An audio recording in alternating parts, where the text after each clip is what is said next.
अस्सलाम वालेकुम, नमस्कार, गुड इवनिंग। अगर कोई आपकी तारीफ करे तो आपको कैसा लगता है? बहुत अच्छा।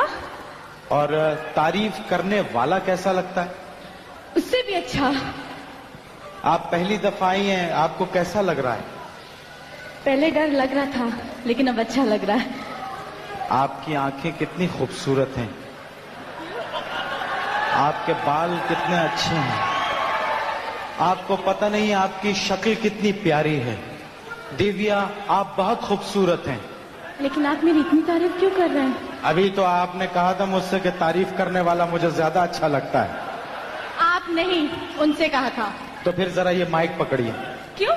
मैं सामने बैठ जाता हूँ, शायद फिर मैं आपको अच्छा लगूं। आप यहीं अच्छे लगते हैं। हैं? आप यहीं अच्छे लगते हैं। इस